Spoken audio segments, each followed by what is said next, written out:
Spotlight on Dudley Moore.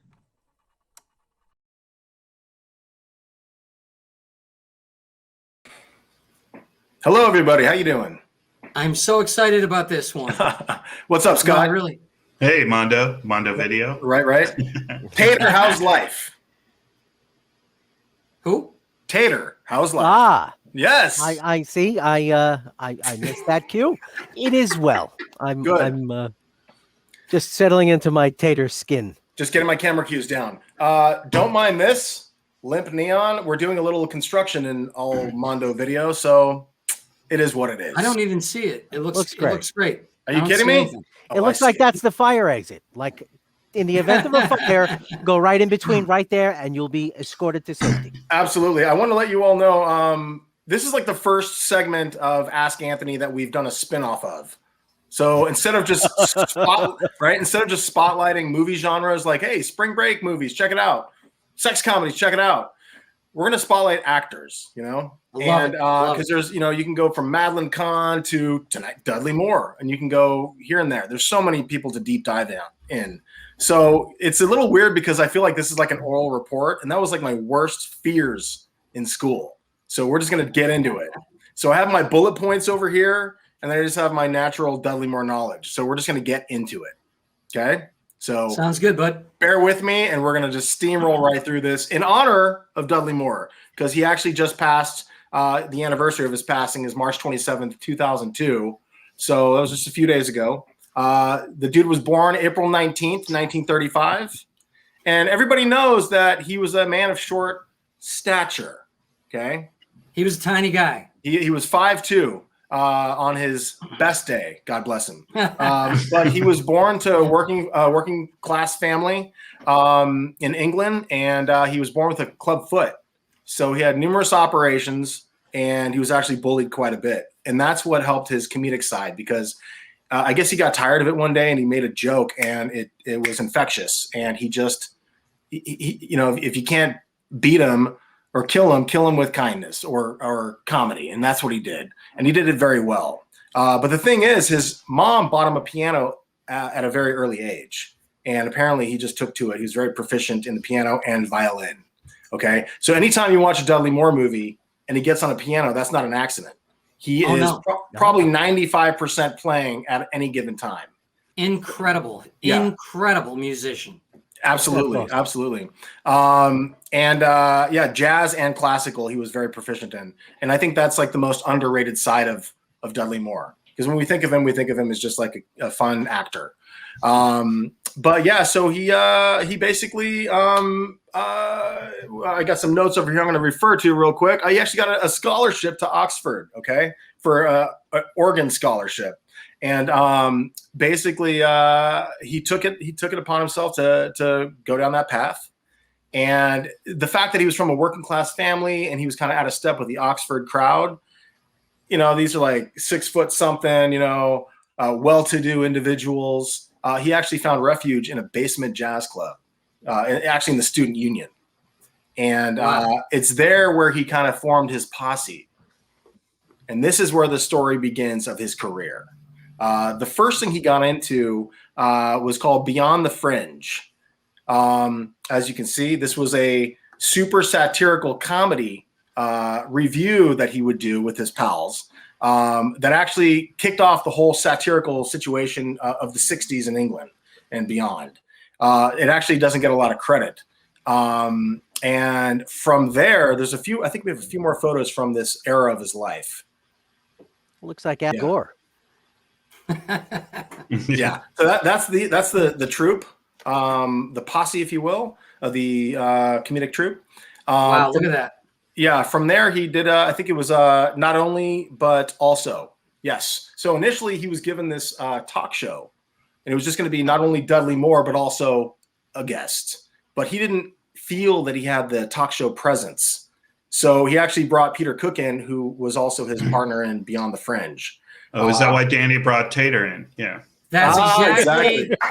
I was waiting for Kevin. I was waiting for Kevin to say it, but you beat it too. Actually, I got the job by the fact that I'm 5 feet 7 inches tall. Oh, that's great. By the way, I welcome interjections, because it's like having your friends in class chime in on your oral report because that's how I feel like this is. So, but anyway, thank you, gentlemen. Thank you. Aaron, the teacher's right here judging me. Just kidding. Well, So anyway, you know what it was? You know what it was? We were so entranced with the story. God bless you. I'm not kidding you. I'm a huge fan of Dudley Moore. I'm a huge fan of the guy, and just to hear this information is amazing to me. So continue. Thank you, sir. No pressure. No pressure.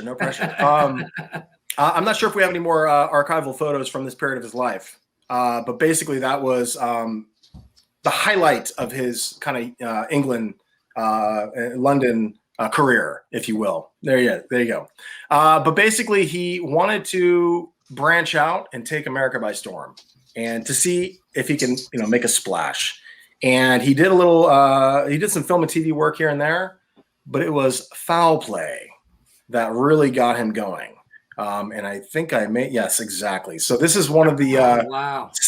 This is a scene-stealing moment in the movie. Now everybody knows Chevy Chase left SNL to do Foul Play, and it's a fantastic movie. If anybody's not seen it, that's watching. And it's a great piece of work by Goldie and Chevy. But I got to tell you, Dudley Moore steals the scene. He steals a show. He's got this one little moment. Basically, it's like almost maybe 10 minutes. Where Goldie Hawn's trying to evade somebody chasing her. So she dips into a club and he's sitting by himself. And I'm sure you've all seen it. Basically, she just wants to get to safety. So he takes her to his apartment, and it's basically a sex trap. And behind hidden walls and doors, the sex shit just gets revealed. And it's like the most funny, almost slapstick, like sight gag. And he's trying to hide it. Oh yeah. And it's like total mechanics and hydraulics.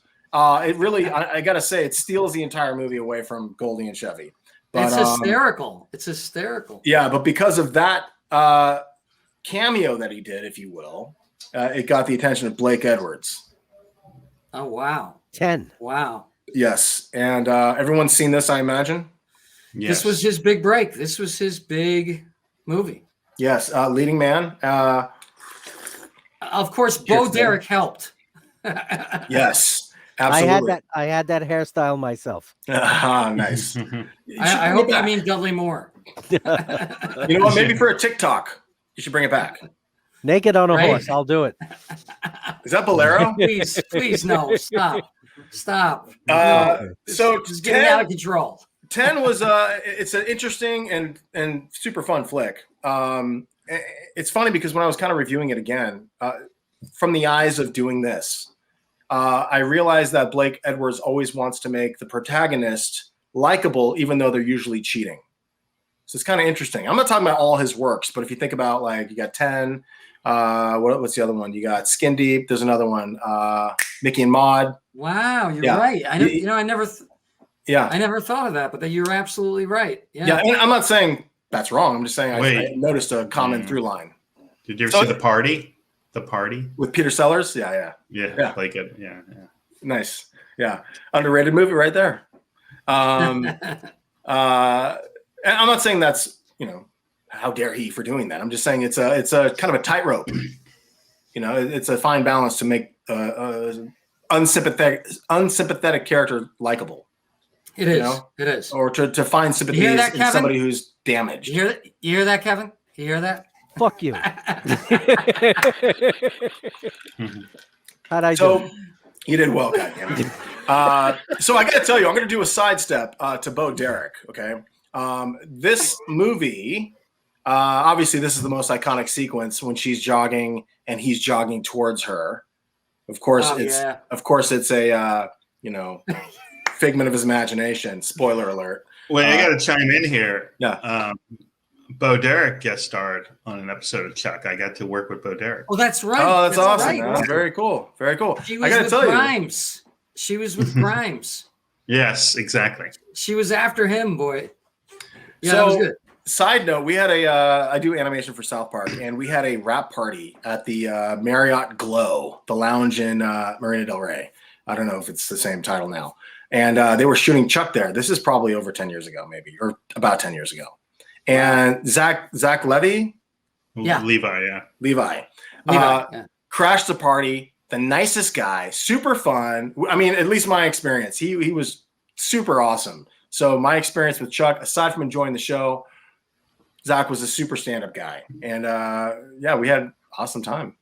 The end. That's all. Awesome. I met him once. I was working as a temp at this financial building, and I was walking out, and he's tall too, by the way. Yes, he is. Yeah. And I met him. I talked to him for a couple minutes because I knew a friend of his, David Moscow, and David Moscow told me a funny story about Zach that I'm not going to say it on the show. Is that Moscow, like the guy from Big? It's not embarrassing or anything, but it's just not my story. Is that the actor from Big? Yes. Thought it was. Yes. Wow. Holy cow. You knew that? That's crazy. I got a bunch of fucking movies here. I better know something. Yeah. He's wow. He's a video. Look, customers have questions. Video store. Yeah. David was the young Tom Hanks in Big. And I met him at a screenwriting class at Columbia University. We were both in the same. Huh? Was it Josh? Josh? Yeah. Awesome, man. Yeah. So anyway, we're off track. No. What was fun is Zach was rocking his Chuck uniform while we were all hanging out. So I was like, this is great. Yeah. So, all right, moving forward. I will say, though, photographically, to sidestep, in terms of, and this is a Dudley Moore tribute, but in terms of 10, I don't know in recent memory how well somebody has been photographed, but Bo Derek. I mean, the photography in that film for her is almost like stunning. You know, like they really did a great, whoever the DP is, I should have gotten I should have done my homework on that regard. They really did a hell of a job. So just shout out to that. The end. No, that's all. I 100% agree. She actually captured that era as well as any actress in any era. That 10 for a while, that beaded hair or braided or whatever the hell you call it. It was everywhere, and she became an icon. 100%. 100%, and off of that movie. Yep, that show made her the most popular actress in the world. Oh, really, pretty much. I mean, I was a fetus then. I was like 2, but man, I relived. Oh yeah. I relived that. Yeah, you weren't born yet. You were born when Speed came out. Me too. In '94, per other episodes. I was a very I was an embryo, actually. Yes. Danny is forever young. So I'm going to let this next movie go to Danny. This is Holy Moses, and I have to admit, I've never seen this movie. Actually, I had to harken back, and I realized I don't think I've ever seen it. So please take this one, bud.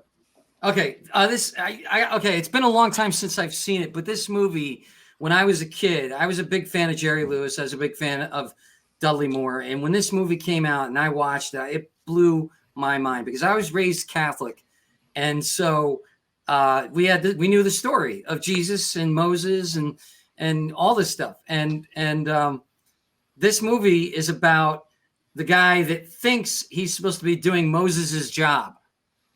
But he's right behind Moses, and he doesn't get there in time to do anything.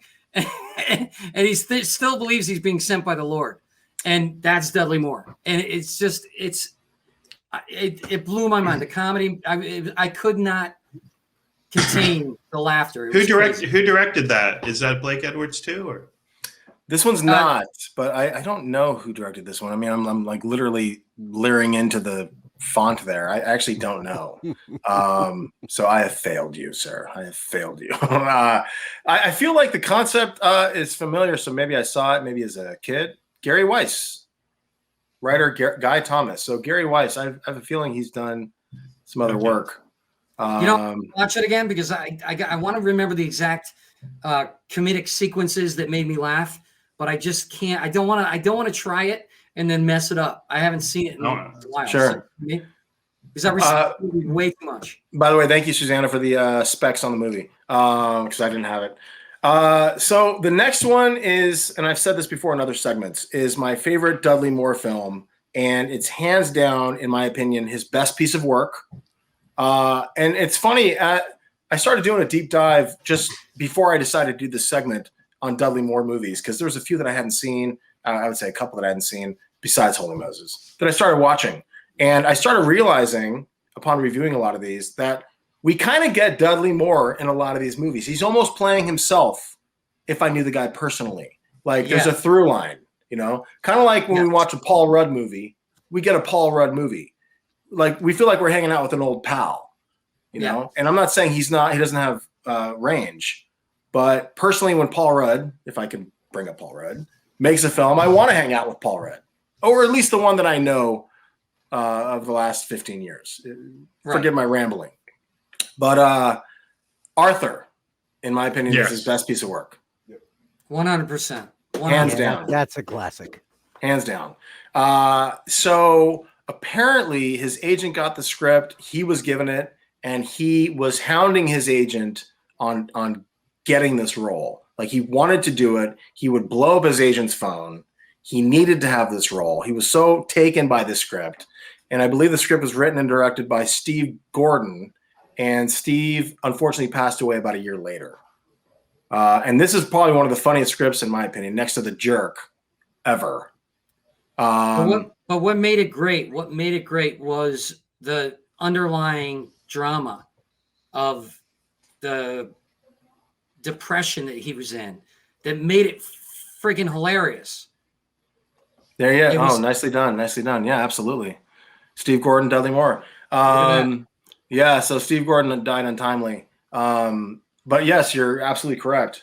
And I got to say, Sir John Gielgud, I mean, just the relationship that he had, which was a father figure, Hobson, was just fantastic. And Liza was fantastic. Everything just finally came together just in a picture.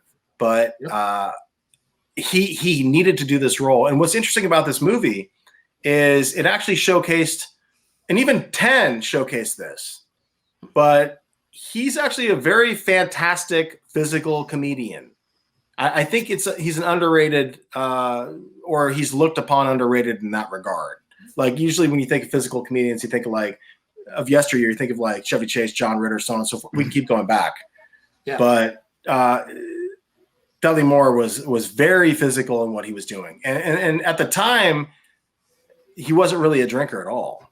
So the fact that he could nail it is uncanny. For those of you who don't know, he played an alcoholic rich guy who was going to get cut off if he didn't change his ways. Yes. And he just didn't care. He played piano, he sang, he was actually very genuine and nice and hilarious, the one-liners. But when he got drunk, he was hysterical. Just hysterical. The way he fell over things, the way the one-liners that were zinging out of his mouth every 2 seconds. It was crazy. Yeah, I've seen the movie probably 100 times, and for me, it still totally holds up. And I think it's really somebody who's interested in comedy in any regard. I think it's a study outside of just a good time. Yes. So there's Arthur. Totally love the movie. I think it's the highlight of his career. He's done some great work beyond that, but I think he knew it was a special piece of work that he had to be involved in. Yeah. And he totally elevated it. So there you go. So the next one I believe is, I want to say romantic comedy. Oh, Mary Steenburgen and good old Dudley Moore. Has anybody seen this one? This one I didn't see. God, I don't think I have. It's worth your while. It's worth your while. Dudley Moore's a playwright, a successful one, and he gets teamed up with another writer because his other partner leaves. And the other writer is Mary Steenburgen, who is quite young at this time. But she's the quintessential Mary Steenburgen that we all know, and she's great at it. And basically, they've got some flops in their career. They've got mostly hits, but there's a lot of sexual tension and just love tension in their partnership. He's married, and she's not. And it's that whole like push and pull throughout the whole like 10-year career that they have in this film. Yeah, and nicely done, nicely done. It's actually kind of a sweet movie, but it totally holds up. It's well worth your time. Totally watch it if you have a second. Romantic comedy. The End. Wow. Yes, sir. Not the end on the segment. The end on that. You know me. Keep going, dude. I was gonna look at that was just an applause break. Oh, God bless you. All right. I'm gonna try to steamroll through this real quick. So we're gonna do Unfaithfully Yours. You're doing great. Oh, that's a great film. That's it. The end. No, there it is. Okay. Nastasius Kinski. Oh who man, plays his other half. Basically, this is a remake, I believe, of a 1948 film with Rex Harrison. But basically, Dudley Moore is his famous composer, and he's got a very young wife, and he is alerted to her infidelity, and he has all these. It's almost like Ally McBeal before Ally McBeal. There's a lot of like imaginative thought processes going on before he actually tries to act them out. So the whole point is, because he feels she's cheating on him, he's going to murder her. And Armand Desante's in it, and a slew of other cats. And it's a fun picture, worth your while. I don't want to say it's a movie that you want to fold laundry to, like you kind of want to watch, maybe sip on something or tea or a beer, whatever you want to do. It's a good piece of work by Dudley Moore. Watch it with your significant other and Don't decide based on them whether or not you need to take action. right? Now I got to tell you, the next movie, Best Defense. Okay. Now I got to tell you, this one's an interesting copy I have. You see how that ribbon's coming out? Yes. Yeah. So I was revisiting this recently, and there's multiple scenes where this woman, his boss, bends over quite a bit or has like, scantily clad photography on her. And the film in my VCR, as I point to it, kept getting real weird tracking around then. So what that told me was somebody was pausing it repeatedly, and making impression marks in the ribbon repeatedly. And it got to the point where my VCR spit it out and destroyed it. Oh. So there was no good defense on that one.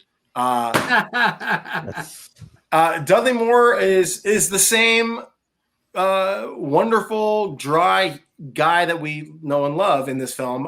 What's weird about this movie, it's an interesting almost experiment, is they made the movie without Eddie Murphy attached. They just made it. And then upon reviewing, they said, we need somebody to save this film. And it wasn't that it was Dudley Moore's fault. It was just incomplete. It didn't have enough. So Dudley Moore was on, Eddie Murphy was on the heels of hottest star in the country. Trading Places. And the commercial basically was the extent of his part in the movie. 100%. They used it. They just used it to sell the movie. 100%. Yes. I'm a big fan of Paybays. Yeah, it's funny because the filmmakers, when you're watching it, it even says strategic guest star Eddie Murphy. Like they're not even shying away from it, which I totally respect. I think it's a killer move. It might make a lot of people scratch their heads, but I think it's solid. But basically, they attached him as a wraparound, and they inserted him. He's basically a tank tester, and Dudley Moore works for a defense company working on this part for the tank. And apparently they shot a scene together, but it ended up on the cutting room floor. But I will say Dudley is kinetic as he always is, energetic as he always is, engaging as he always is, funny. I mean, I could go on and on. And it works. Is it a good movie? Not really. Is it worth your watch? Being disappointed. Yeah. Is it worth a watch while you're folding laundry? How much money did Eddie Murphy get paid for that? Basically for the commercial. You know what's funny? I'm glad you brought that up, actually. God bless you. Apparently, he's on record of saying 4 men came into a room and offered him a lot of money. And he said, okay. Wow. Well, that makes sense. Richie was his manager at the time, Richie Tenkin. Kevin, you knew who he was, right? Yes. He owned the comic strip. But he used to manage me, but he managed Eddie Murphy right at that time. Wow, holy shit. Oh, yeah. Yep. That's through awesome connective tissue. Yeah, Beverly Hills Cop, all those. That's right. You mentioned that. Yes. Yeah. Did he pass away recently? Yeah, he did. Yeah. I'm sorry to hear that, but yes, I recall. It's okay. He lived a long life. He was a good man, good mentor. But yeah, Eddie Murphy, that makes sense at that time because he was so high. He had so much to do. Why not? Why not? I mean, at that point, I think his agent was saying, take anything. This was probably, I mean, don't quote me here, probably pre Beverly Hills Cop. Absolutely. Not to take it away from Dudley, Beverly Hills Cop was fucking incredible. Yeah. So there's absolutely. that. So the next one is Mickey and Maude. We're getting through this. We're almost done. Mickey and Maude is an interesting Blake Edwards film, and this is the infidelity thing again, where he is with a woman, his wife, who is pro career, less having kids. So he has an affair with Amy Irving, Steven Spielberg's, I believe, first wife. And she gets pregnant. He's going to break it off with his original wife. And she's like, oh, I'm pregnant too. So he's like, I'm going to make them both work. The end. But he is affable, slapsticky, fun. He's the clown that he is. It's actually a good piece of work. Totally recommend it. It's not incredible, but it's got some good moments in it. So if you're looking for a Dudley Moore movie, boom. So, will I ever get these camera cues down? Point the other way. Great. It's great. It's going great. No, I appreciate that, but I think that you should go like George Lucas style, like CGI my camera cues the other way. Well, we're going to need $100,000 for that. Oh, come on now. So the next one is like a Freaky Friday Dudley Moore bit which is like father like son, and we're just going to say, hey, this was funny. I liked it. Yeah. It's there was a slew of these. It was vice versa, like father like son. Oh, I got it. Yeah. It's fine. Dudley Moore's up to his usual hijinks. It's great. It's just, you're right though. It's a premise that's been done way too many times. But I think they reintroduced it to the 80s because it was like ripe for that kind of like, redoing, dare I say? Because I don't love remakes. Some work. Most, in my opinion, don't. Or redos, if you will. But sometimes you have a concept that can, benefit from other exploring. And I think this might have been one of them. It wasn't bad. Moving along, we've got Arthur 2. And I got to be honest, the only part in this movie that I actually liked was with Arthur and Sir John Gielgud. Beyond that, I thought the movie was meh. So I got to watch it again. Were there 3 of them? No. Just two. No. There's a scene with him and Sir John Gielgud, and they're just walking through, I think it was like a Christmas tree lot. But it was like really like emotional and just it's wonderful to see them together. And I hate to say, in my opinion, maybe the movie wasn't all that rad. So when you got to that scene with the two of them, you were like, oh my gosh, thank God. But because John Gielgud's fantastic in anything he does. And I think together it was just like a nice reunion. No disrespect to Liza Minnelli. But moving on in his career, we have Crazy People. We're getting to the end of the segment. Now, a lot of people love this movie. I thought it was just okay. See? Yeah. I loved it. I love this movie. Tell me a little bit about why you love it, if you don't mind. Okay, so Dudley Moore is an advertising executive who suddenly truth in advertising. Yeah. Well, what happens is he suddenly I don't know why he gets. I think he gets put in the asylum. He has a breakdown. I'm trying to remember, but he's in this asylum with all these crazy people, and as he's hanging out with them, he realizes that they have great, honest, like ways of describing brands. And that's what it was. That's what actually landed him. So as you said, he was an advertising, dude, ad guy, and he started doing like things like buy Volvo because you shit too, or just whatever, just truth in advertising. So everything was like pulling the wool and bullshit aside, and that's actually why this movie works on a level for me. Aside from Dudley Moore. No, I loved it too when they came up with a bad one, because they had a lot of good ones, but sometimes one guy would come up, he'd be like, Sony, Boney. Yeah. All right, fair enough. Hey, he's like, no. But that's okay. That's the highlight, in my opinion, of the film in terms of the gimmick. But Moore is very good in it, but I think it's just not my favorite.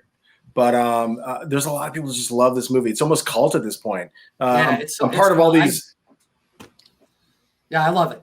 Yeah, I'm part of these like VHS groups or whatever on Facebook and whatever, and people jock this movie. And it's usually like Gen Z, like younger cats. And that's great that it's finding new life. But I will say, though, if you have any interest in doing a deep dive or just a mild dive on Dudley Moore's life, there's a lot to be had on YouTube. You just do Dudley Moore bio. And Oprah Winfrey even has this segment in her show where she visits his house in Venice Beach. And it's like a real personal Barbara Walters thing, if you will, but it's Oprah style. That's cool. Yeah, so it's actually pretty badass. And he gets like very personal, and it's it's worth your 20 minutes. And I think at the end of the day, he was a gifted clown, if you will. He was absolutely an improv artist, absolutely a slapstick, pratfall physical comedian. And I just hope he has another life in terms of his work from here on out, as opposed to just being like falling by the wayside. Because obviously there's new content just inundating our lives every single day. So at the end of the day, I celebrate Dudley Moore. Very nice. Oral report, first one down. That's great. Always a fun fantastic segment. Always. That was fantastic. I'm going to get a side note. Never do that again. Ever. No. Stick to sex comedies. No, Dude, I loved it. It was that's great. fantastic. That's nice of you. I appreciate it. I got some movies on my list. Yeah. Cool, man. Yeah, it's a fun marathon. Absolutely. Anything with Dudley Moore is a good time. More or I'd less. also love to see, you sort of touched on a little bit of a recurring theme of Moore and Sir John Gielgud, and I'd love to see just two people that really click through multiple movies and the range that they can do absolutely. together. That's to me a very interesting thing when that chemistry is there and it can go through several different genres. Oddly enough, it was Peter Cook and Dudley Moore in Beyond the Fringe, and not only, but also Peter Cook was his kind of right-hand man back in the day when he was doing the comedic reviews. And that was a partnership that, kind of worked really well. Almost like, Monty Python with John Cleese and Eric Idle and so on and so forth. But you're absolutely correct. There's something there for sure. It's funny. A lot of the greats. Go ahead, Scott. I was just going to ask, when is VHS making a comeback? Or oddly enough, it is. No. Can you believe it? It's the future. Yeah, no. Everything old is new again. I mean, it is in this area, bro. It is in this area. Yeah. You mean it left? Yeah, where'd it go? Right? But so to Dudley Moore. But a lot of the greats to Dudley Moore. Cheers. And to Scott. Yes. Nice to know you, my friend. Fun guest. Scott. No doubt. Nice to meet you. No doubt, even though he's not that good at judging TikTok contests. He's the best. I actually missed that. I hate to say that I missed that. Him. I hate to say that I missed that segment, so I'm going to go back and watch it. But it's always a whirlwind for me to get to sit right here before I sit right here. Yeah. Well, no worries, man. You're always great. No, You're always great. It was a lot of fun. Scott, seriously, you can come back anytime you want, buddy. Thanks, man. It was great to be here. That was fun. Yeah, you guys are awesome. Anything you want to promote before we check out here? What do you got going on? No, man. Paintings? Yeah, check out. There's some good indie films I did, the past few years. Dave Made a Maze. Check that out. Okay. Get Big. Yeah, there's some. They need some love. They're on streaming. And I think this our Mondo. Sorry, what's your name? Mondo Video. Mondo Video. Yeah. Anthony. That's right. Yeah. Because I think you'd like Dave Made a Maze. Cool. Yeah, I actually looked at your IMDb. You got some credits. I get a vibe for the kind of movies this guy likes. Cool. Right on. I'll check it out, man. Absolutely. Guys, on the bottom, there's the support for the show. If you guys like the show, and we're going to continue to make it and change it and make it grow. And hopefully with your help, we can, actually make a dime. Danny, I have one thing to ask. Yes, sir. It looks like there's a broken sprinkler behind you. You may want to call the Water and Power Company. Oh yeah, that happens all the time. That's the Department of Environmental Protection, and they'll take care of it. Really, okay. Yeah, absolutely. God damn it. Absolutely. God damn it. Yeah. All right, guys. Could be because I'm leaning against the green screen, but why are you gonna spoil it for everybody? It was a real water main burst. I know. Man. I couldn't resist. So, some people are gonna be watching. They're gonna be like, "Wow." Anyway, they're going to think there's a sprinkler, and I don't want them to panic that I'm going to drown. That's all I'm saying.